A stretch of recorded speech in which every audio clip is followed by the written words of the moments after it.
neighbor. Hello, everybody. How are you doing? It is Thursday, or how we say Thursday. Hey, listen, I dig Thor. Nothing wrong with that at all. What a fantastic day, man. The energy is just, how shall we say, ever so smooth. It's like listening to smooth jazz, which I love. But anyway, hey, just say favor to one and all. Thank you for joining us. Thank you, moderators. And welcome all the rest of you free thinkers, open-minded ones. I like how someone said that. I said, yes, that makes good sense to me. And I can dig that. Hey, Big Al, how are you doing, buddy? You're in North Carolina. My goodness. I'll tell you, my friend, if you had frequent flyer miles, you'd be going first class. Hello, Infant Frequencies. Miriam, hello. How are you, my dear? So good to see you. Robert and Chris, far out. Oh, I love that one. That's a great handle. Hey, Susie Q, much love, my dear. And Sarah K, right back at you. David Barry, I've been in David's house, and I haven't even left my living room. Can you imagine that? David, I love the house, man. I thought that the decorum was just cool. It, was something that I could sit there and probably get lost in a book and everything else. So, Charlotte, good to see you. Ricardo, hello.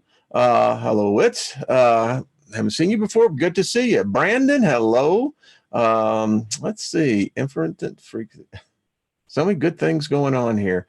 Divine Empress, think agape love forever. I love to remote view. Hey, Marion, yeah, it works. Eye of the Maelstrom, how are you, my friend? And Jody, good to see you as well. Wow, so much going on. Big shout out to Michelle in South Africa. Tell you, it's a powerful, powerful individual. We're going to get to Michelle back on, and I tell you, dig the girl's energy, man. A lot of other y'all, Linda, and there's so many of others. Thank you for tuning in, and let's see who else is here. 09, thank you. Good to see. Hey, Jack, good to see you. Emperor Rex, much favored to you, my friend. ATN Quebec, hello, good to see you. Thank you. Antares, Uranus. Hey, how are you? Love it, love it, love it, love it. Folks, you got to smile. More and more studies are coming out that show that people that laugh and smile, they live more fulfilled lives. Their lives are richer and fuller just by the fact that they smile and they laugh. They live longer. And I will say this of Tim Conway when he passed over laughing. Yeah, Don Knotts did the same thing. And I have no doubt. I've read stories of where people who had incurable heart disease, cancers, that cured themselves by laughing. Powerful, powerful thing, that laughing. So think about it. That's why I say favor over one. If you got favor on your life, you can laugh. Like far out. Happy birthday to all of those who are having one. So good to have you, and made another time around the rock, didn't you? So tonight on the Steiger perspective, we shall be talking about the calling. And the calling is not just sometimes in one category. Let me tell you, folks, right before we went live, we, meaning us, because you're live too, this virus thing, I don't know. It's hitting North Korea apparently pretty hard. So anyway, tune in. You'll like it. Artistfirst.com, 10 p.m. Eastern, 8 p.m. Mountain, and wherever you are. So hope you have your libation with you. Hello, unknown blues girl guitar. How you doing? Cheers, cheers, cheers. Much appreciated. Hello, Julianne Payne from Down Under. How are you doing? Julianne is our resident alchemist. Going to have her on. Probably going to get her and Nigel now that he's back home in China, but I think he's still in the eye of the maelstrom, not to take away from our friend's handle in here. So, yeah, so tune in. I don't know. Yeah, you have to. It's like walking on a razor edge these days, folks. I mean, there's stuff happening all around us, and depends on how you process the energy, the information, bad or good, negative or positive. I don't know which. You choose. So I want to give a thanks out. Allow me to do something here, folks. I've got to do something so I can get over here so you can see it. There we go. I want to say thank you to a fantastic film maker. His name is Cor van Dern. I think it's Hoeven. I think I'm probably saying that correctly. He included Moi in one of his movies. Yeah, is that not just freaking cool? It is. Give me 1 second here, and I'll share it with you. Oh, you know what? There's something else I need to do. Excuse me while we're doing this. In fact, I got to stop here. I will get to that. I have to do something here real quick, folks. Otherwise, we'll all be blasted out, and that will suck. So there we go. Because I want you all to hear this. I really do. There we go. Now we can rock and roll. Says your mama don't dance and your daddy don't rock and roll. Bum, bum. Loggins in Messina. Nancy Carmichael. So anyway, you can go on Vimeo. This is where it's at. The movie is called Control, and I am in it by quoting, and I hope you can hear this. I hope this doesn't blast you away. Everyone has an ego. A healthy, strong ego is the basis of a successful driven individual. Watch this. But what happens when an ego goes too far? Egomania. I think it's the layman's term for narcissistic personality disorder, right? I'm right coming up. Does God have an ego? All evidence would suggest that this God, the God of the Bible, does have an ego. You shall worship no other gods but me. Why would you create something and demand that it worship you? The God of the Christian Bible and the Hebrew Bible clearly is into genocide. And throughout history, it has been replete that these gods have demanded that we kill each other to satisfy their ego. So far out. That's all I got to say. Thank you, sir. Love to have you on. Very far out. That's all I can say. And, these are sometimes things it's a great film. Check it out. You can actually, you did give me credit on it. And hey, that is just about the coolest thing I can think of ever. Listen, you include me in with Alan Watts. And folks don't need to go anywhere for a long time. I mean, Alan and we could probably talk a couple of eternities. But anyway, thank you, Cor, for it's a beautiful expression. So thank you very much. I appreciate that. So let's get back into the normalcy of where I'm supposed to be at. So I just think that it's very flattering. It's just, it's like, wow. You're going to, at least as long as this construct stays around, we're all going to have a place in it, right? And that's one of it. Didn't everyone enjoy Wayne Bush yesterday? I mean, that dude is one that, again, I would say put it in the same class of Alan Watts. You could sit there and just go on and on and on in discussion. Well, I guess Robert V, I guess so. Just think. And Corey, I believe is, don't quote me, but I think it's New Zealand. I may be wrong. Australia, it's but anyway, all around the world, that's what we got to do. There we go. We're spreading it. And it's happening, man. It's happening. So far out. Totally. Yeah, it is most excellent indeed.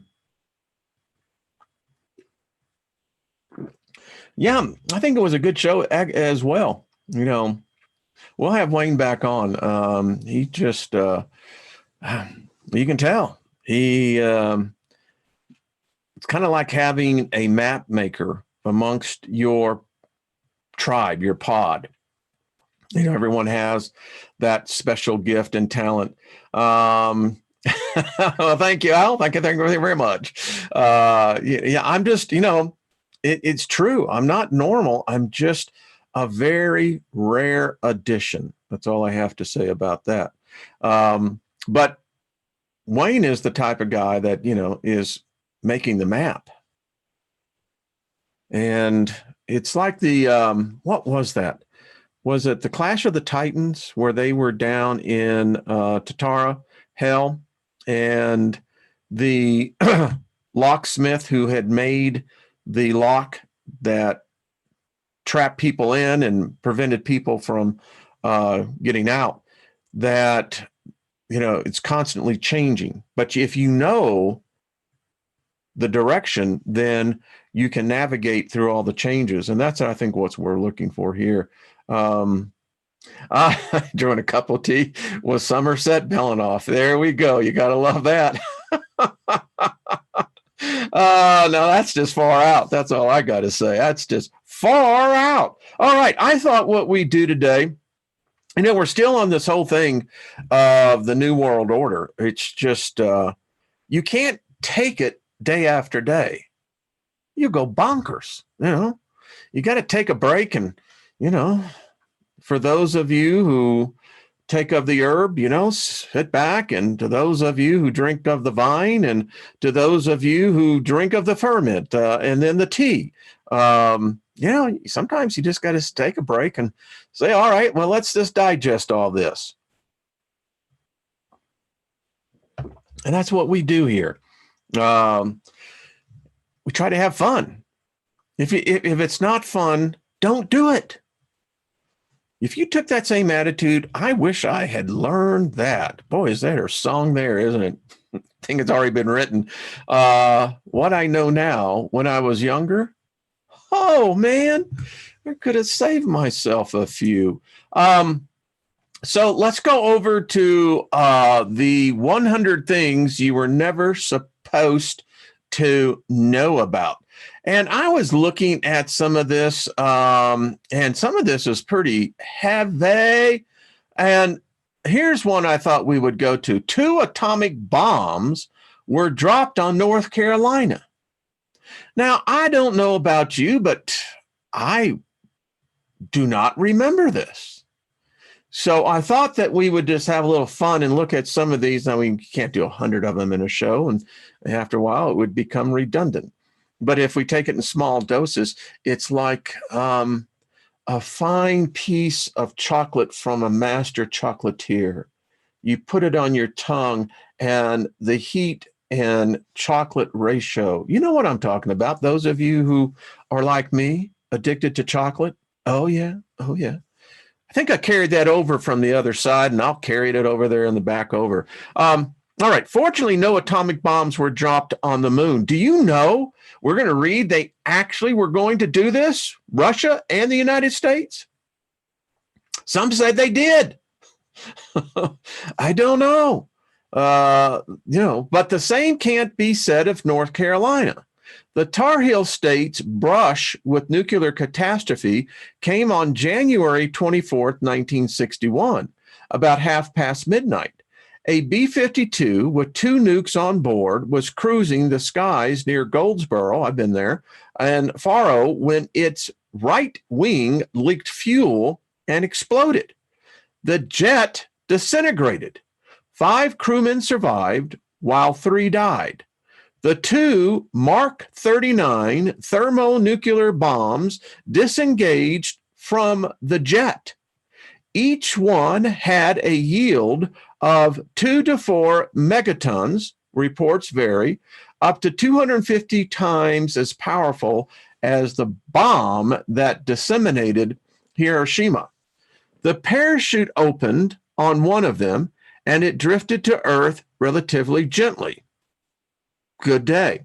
But the parachute failed to open on the other, so it plowed into the marshy patch of land owned by a farmer. The nuke with the parachute was recovered easily. However, its twin proved to be much more difficult to retrieve. Because of the swampiness of the area, workers were able to drag out only part of the bomb. This doesn't sound good. One of its most critical components, the secondary, which contains the nuclear material, is still in the ground, probably around 150 feet down. The federal government bought the rights to this swath of land to prevent any owners from digging more than 5 feet under the surface. To this day, state regulators test the radiation levels of the groundwater in the area every year. The head of the North Carolina Division of Radiation Protection. How many states have a division of radiation protection? That alone, I'm going, really? Has said that they've found only normal levels, but there is still an open question as to whether a hazard exists. And you just get to the point where you think you know something. The big question is whether or not North Carolina's own Fat Man and Little Boy could have actually detonated. Due to the technicalities of nuclear weapons and the ambiguous nature of the term unarmed, armed, and partially armed. Well, there you go. Got that completely clear as mud. It's hard to give a definitive answer. We do know this. The Defense Department said that the ill-fated B-52 was part of a program, since discontinued, that continuously kept nuclear bombs in the air, ready for dropping. So the answer is yes, that jet was fully capable of unleashing its A-bombs in completely armed mode, while all of this implies the mushroom cloud, the vaporized people, the dangerous radiation levels for decades. That didn't happen.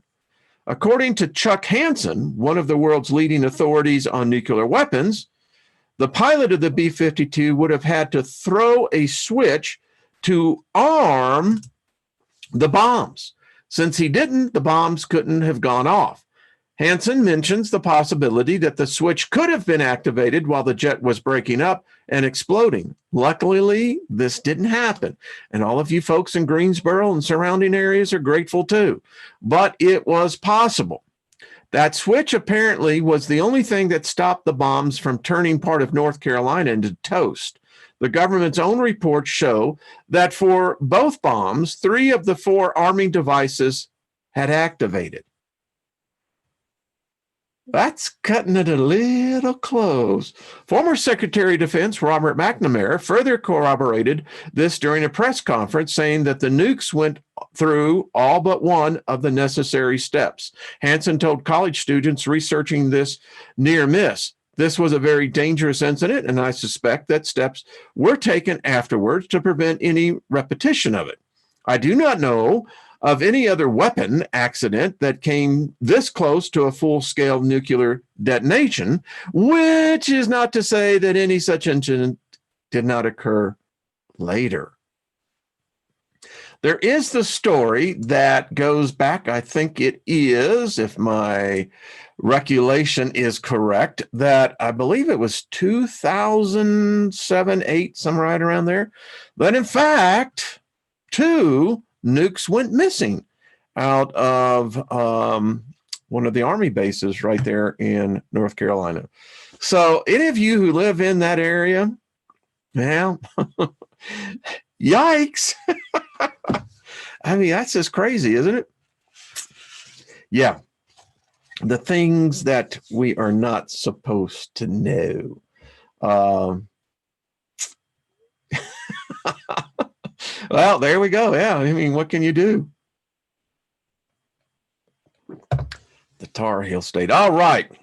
Betelgeuse. Everybody's talking about Betelgeuse. I think they're going to talk a lot more about it. All right. 642 light years away. Some think that that's a large distance. Listen, I'm not saying it's not. 1 light year, it's roughly, rounding it off, is about 6 trillion miles. All right. So 642 seems like a lot, but the universe, they say, is over 15 billion light years. I think the matter of fact that we all who studied Orion growing up, we know Betelgeuse, we knew by its color, and we now know that something is indeed up. So it got me to thinking, and so I just put a little something together here and saying, well, all right, our scientists, they don't know everything. In fact, we find out so often that they're wrong about a lot of things.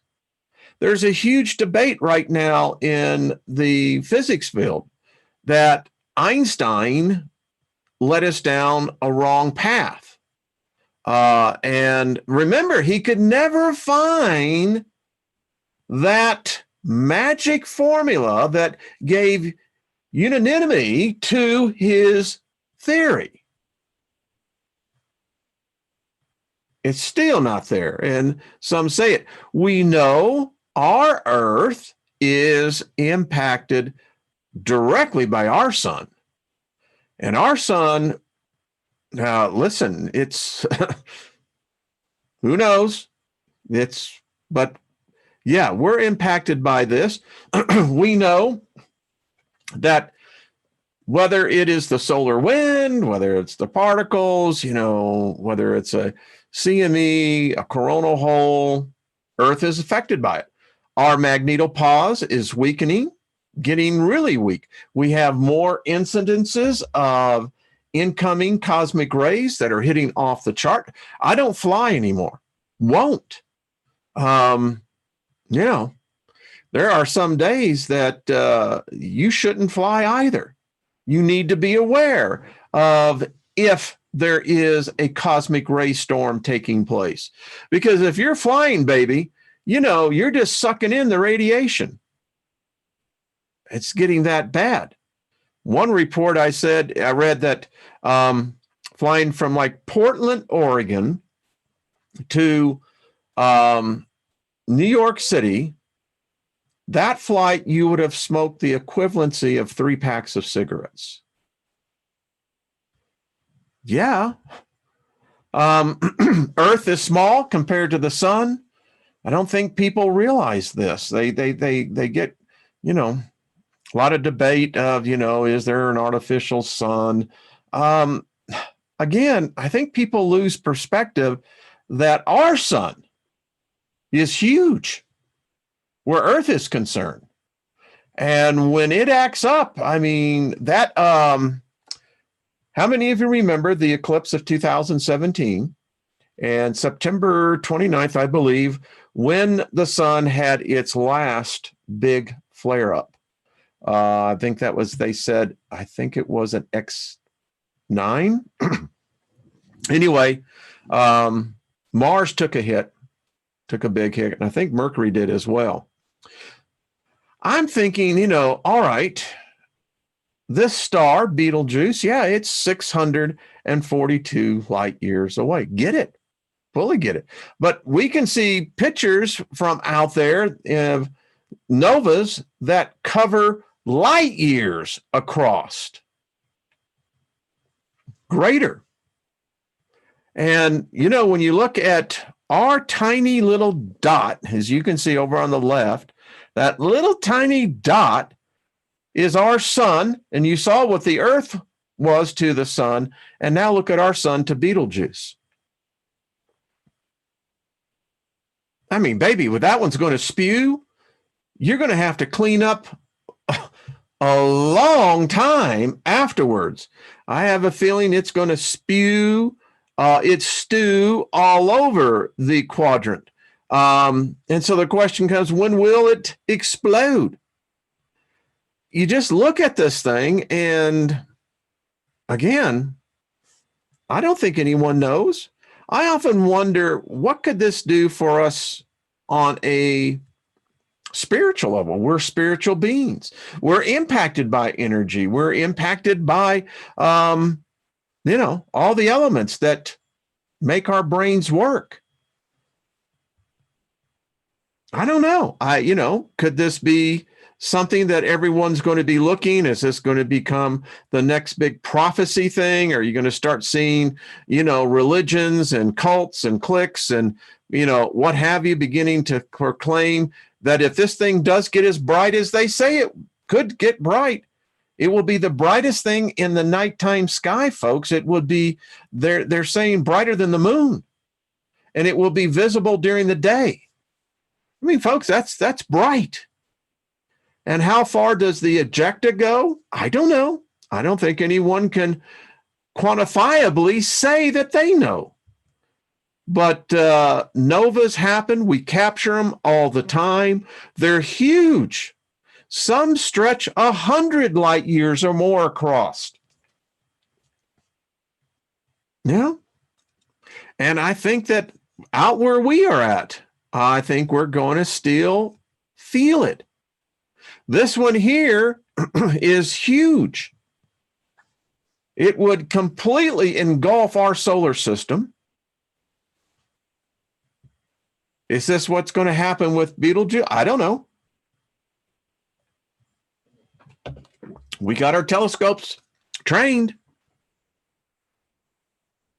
You know, it's just, again, take it in perspective. And I don't think that just because distance is, I don't think it's going to be that big of a factor in here. I really don't. But who knows? I still say we ought to think about this logically, and I think enlightenedly. How's that for a word? Far out. But think about it, folks. Come on, give it some thought. I mean, the universe, it is everywhere. And these stars, you know, there are some who say that stars are beings. I don't have, you know, one of the great pleasures working with Patrick Garrett was talking with the planets, is that we learn some things. And quite interesting when you go back and you look at those videos, there was a lot revealed there that, you know, even now I go back and it's quite fascinating. Well, Pamela, I hope they get the garbage disposal fixed. It sucks. I know I've had to replace those. Absolutely. That's exactly the word, Al. That's it. Enlightenedly. Yeah, exactly. We'll coin that phrase right here. So I don't know. I think it would be foolhardy for us to say, well, it'd just be nice to see it in the nighttime sky. I contend that space is not empty. Space is filled with atoms. It's because we can't see it, and because it doesn't coalesce into a planet or something, and it's permeated with dust. So I'm thinking you get that kind of a big pow, you know, and it blows. I think it's going to blow for quite a while. And who knows, it may already have blown its top. But anyway, good thing to think about. Who knows? It may be nothing at all, but I don't know. I'm just see what everyone, dust to dust. Rock Rhonda, that is a very good observation. I love it. I love that. That is absolutely very cool, because this universe, I mean, it's nasty out there. That's all I got to say. Thank you, David Barry. Like the T-shirt too. It expresses the inner man of which I am. I am neither male nor female, but I took on this incantation, rock and roll.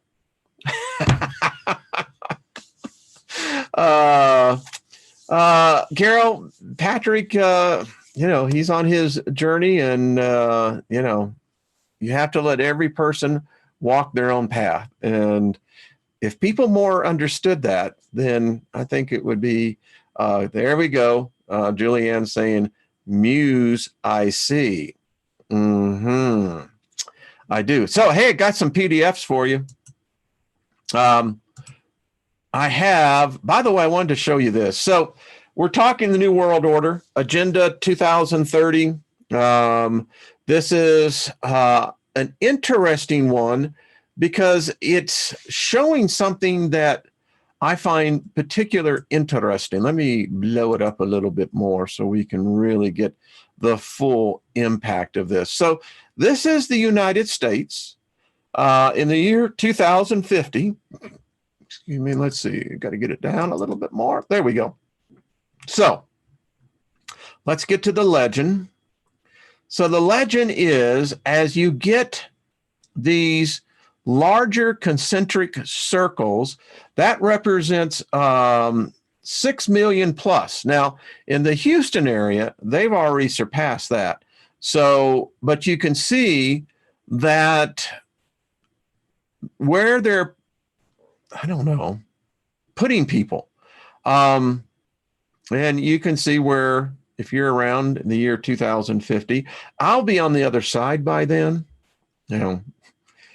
So I'll be, I won't even be looking back. I'm off to another plane. But anyway, so just check this out.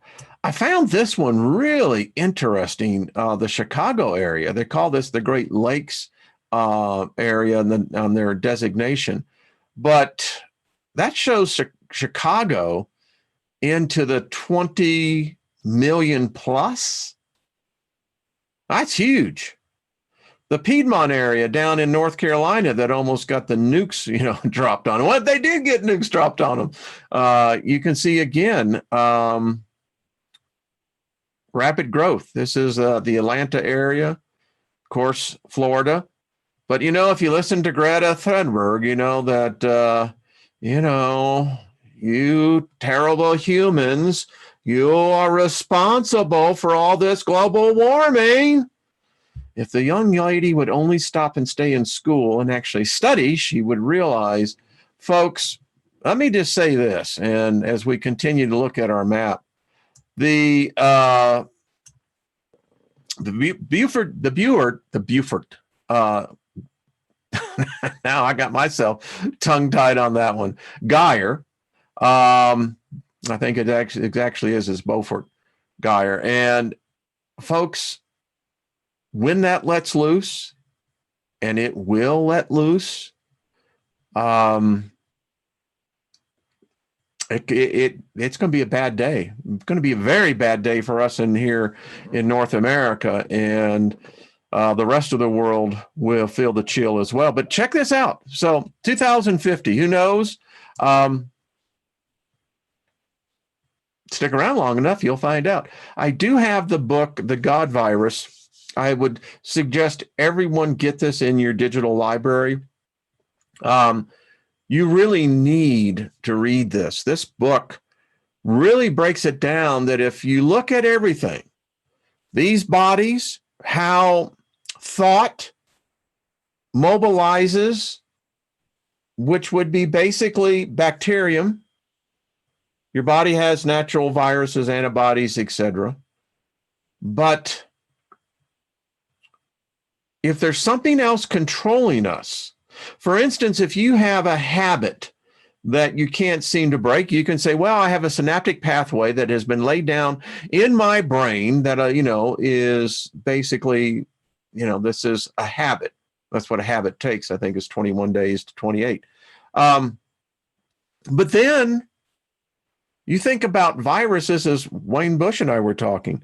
There is a disease, for those of you who know that up in Maine and other areas up and around the Great Lakes in Canada, that when moose, they get infected with a virus, and it causes the animal to go around and around in circles, and they eventually die of madness. Many animals portray that, and there are some that affect humans as well. So definitely get this book. It's one, just email me and I will send it to you. Then we're going to be studying, this was sent to me by one of the people in our community, and we're going to get into this one. This is on the Satanic Illuminati bloodlines, and it takes our study and begins to progress it even further. There's some very bad people.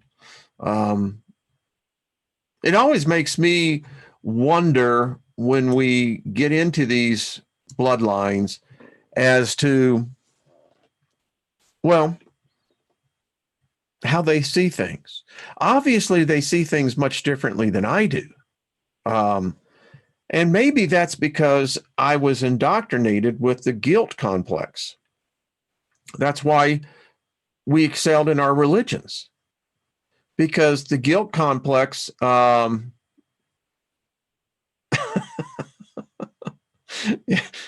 that's funny. Anyway, it conditions us. Because it conditions us because we get the inner vision of ourselves is that we're not worthy. We're unworthy of praise. We're unworthy of good things happening. We're unworthy of, having better life. We're unworthy in a whole host of ways. And that's, for them, it's the ultimate control. They don't have to do any more control. You're already on autopilot. I know this. I lived it.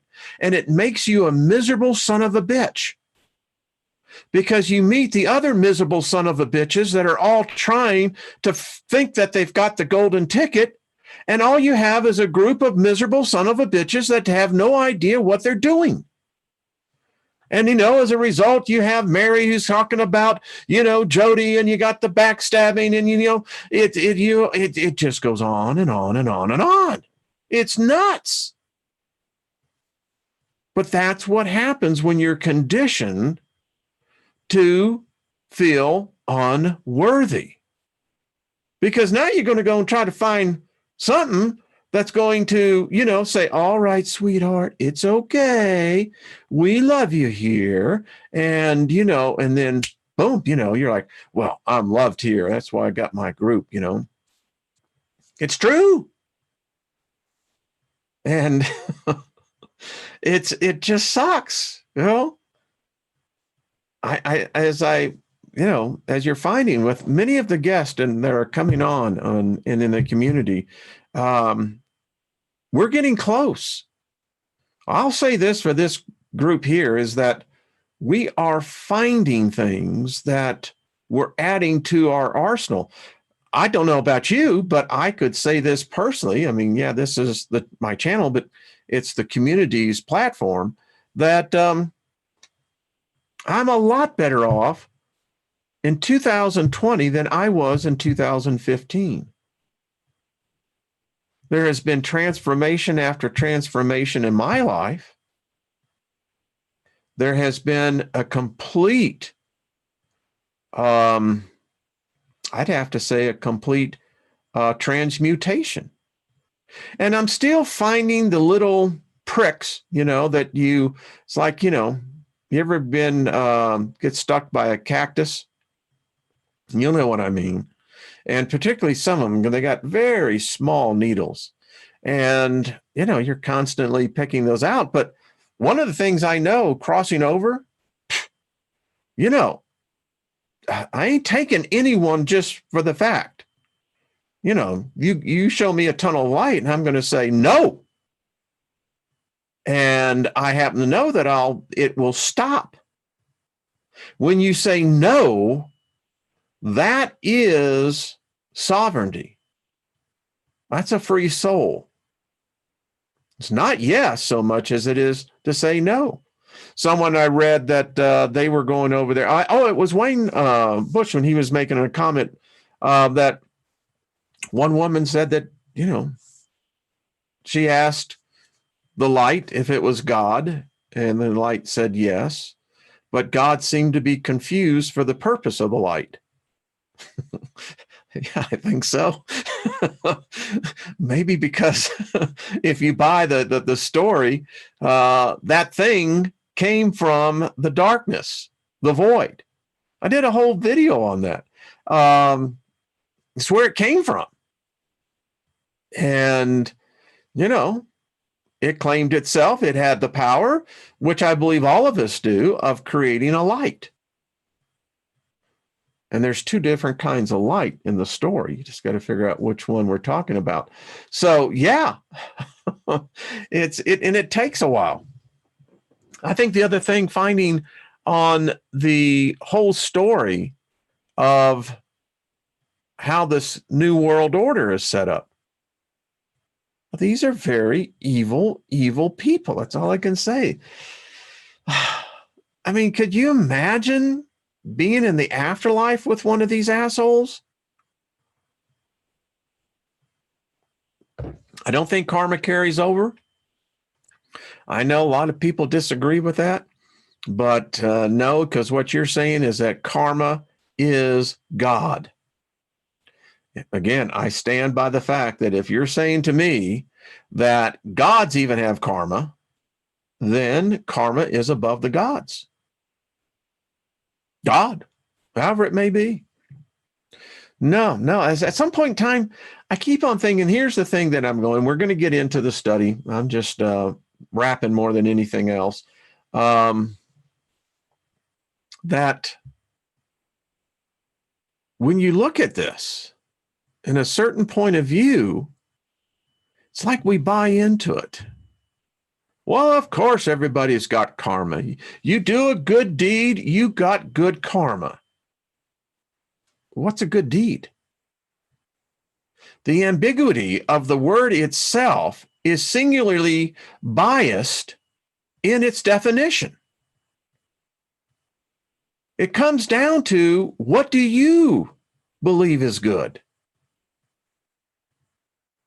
So then that implies this thing called good karma could absolutely be the worst karma for another person, but it's absolutely the best karma for this person. That could be said for bad too.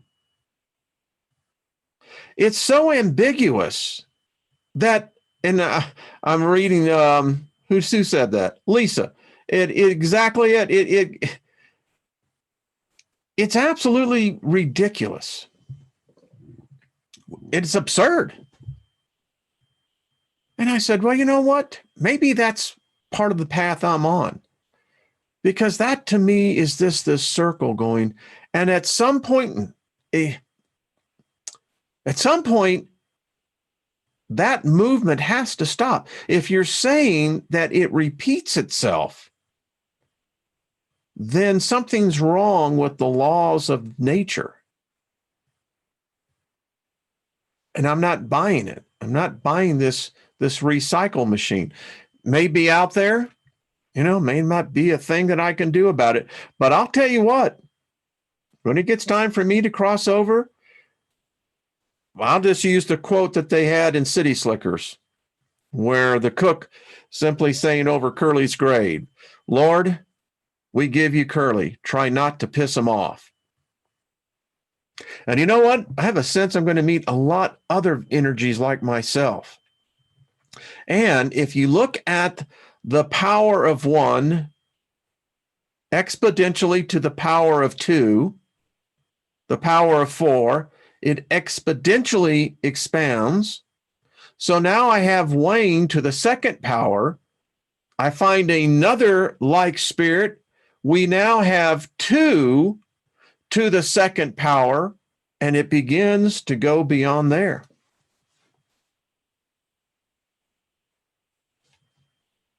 What's your view? I'm asking people when I go out, and it kind of freaks them out sometimes. I said, do you believe in heaven? Yeah, I do. I said, what is it going to look like? And they don't, they just look at you. And then I help them along. I said, and what's your position going to be? They start getting this look on their face. And I said, okay, so who else will be there? Is it just people that believe like you? I said, that would get pretty boring pretty quick, wouldn't it? And they're still confused on the first one. I haven't found anyone who can describe it. I've read the books, and many of the people have had the visions going over. But you want to know something? That's their vision. That's what it was. Nothing more.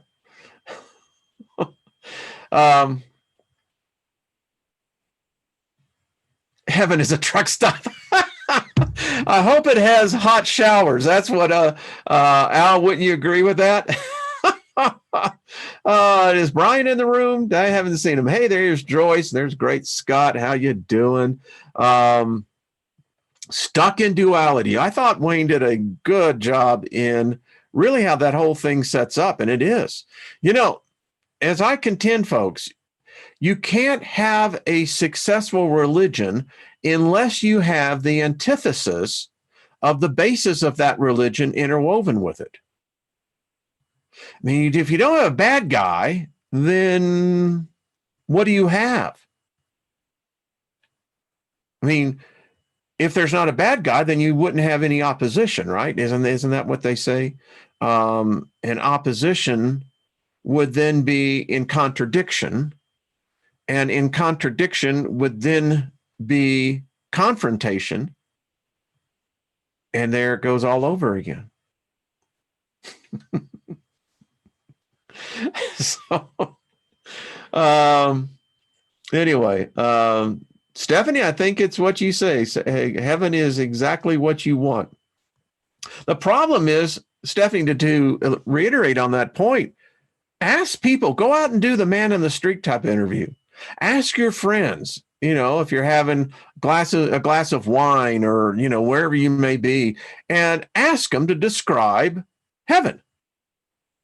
And ask them to get real specific about it. And then ask them, well, what are you going to do?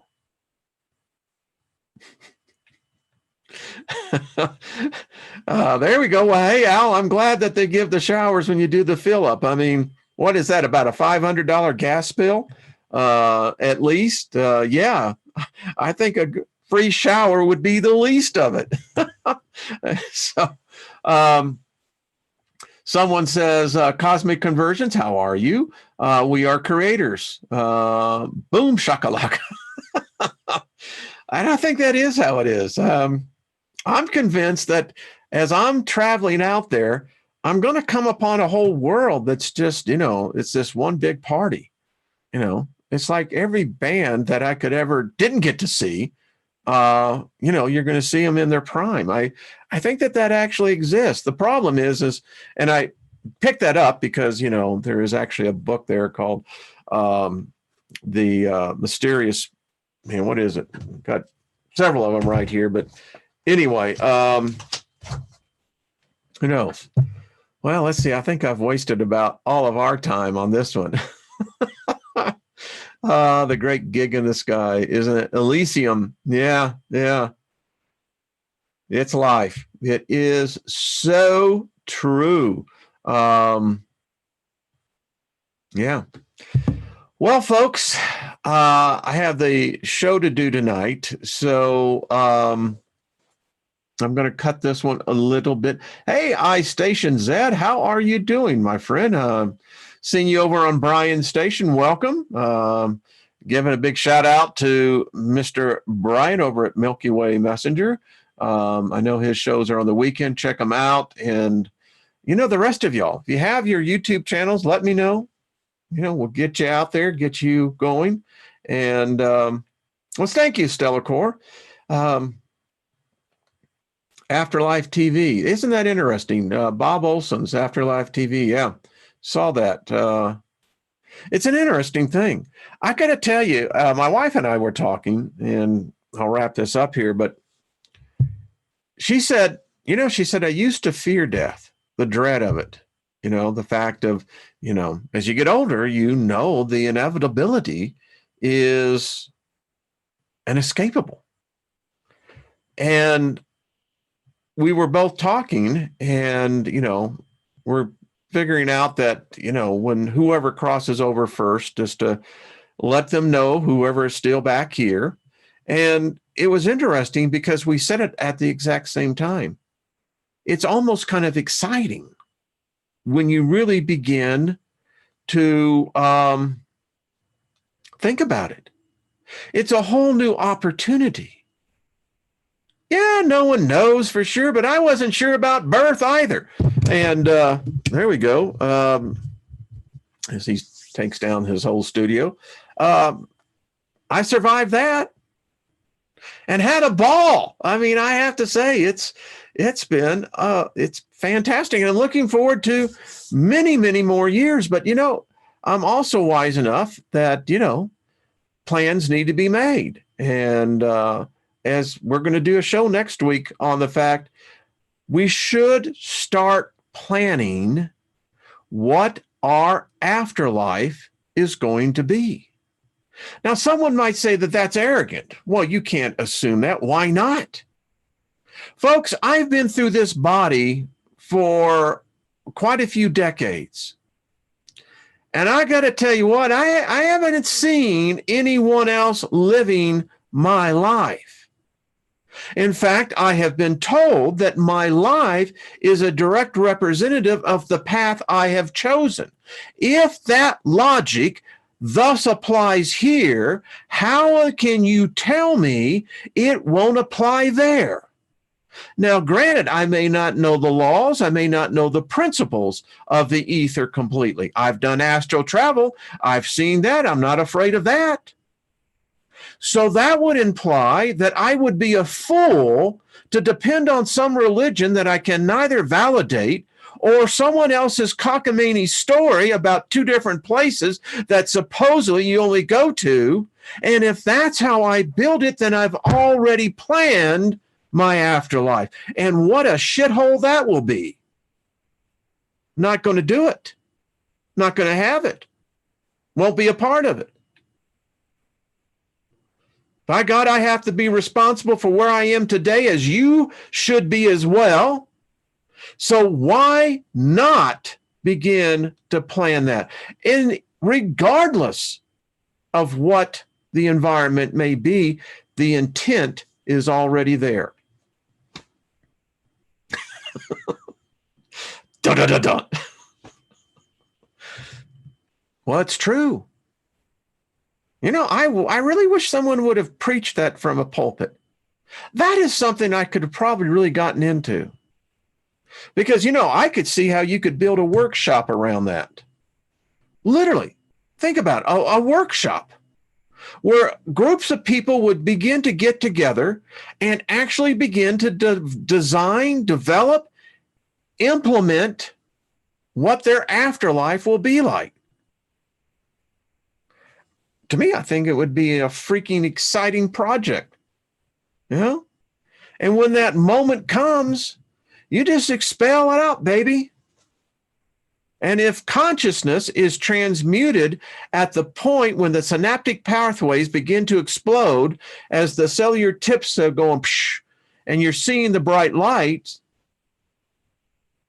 and if consciousness is transmuted at that point, at least you got a plan. Be a heck of a lot more than what anyone else would have over there. Just saying. Just saying. We're still having a good time here. It's not that bad. And hey, Barry, later. Good to talk to you. Good to see you. All right, everyone. Tune in tomorrow. We're going to get Thank you, Al. Appreciate that. Get right back into, we've got a lot more material to cover. I mean, but seriously, you do have to take a break from it, because it's the only way you begin to outthink them. And they've had a long time to be thinking. So, but we got brighter people here. All right, far out, folks. Have a great day. Enjoy it. You're living it. So make it the most, even in the worst of situations. Learn to laugh. I can't stress that enough. Unknown Blues Girl, thank you, my dear. You're the best. Solace, good to see you. Thank you. V, love that as well. Other stories, thank you. And Honeymoon Amana, good to see you. Ice Pick, good to see you. Yeah, think about that. It is interesting. I mean, all right, I'll just keep on saying this, but you get to a certain age, by the time you're 50, 60, you plan your funeral. I mean, it's the thing you do. And for myself, I'm going to be cremated. I believe fire is what releases the essence of this beautiful body. I'm going to be over it, and I intend to absorb the goodness that this body brought. I mean, I love my body. I'm in a covenant relationship with my body, and my body has delivered most excellently on its part. And I'm taking that with me. I mean, come on.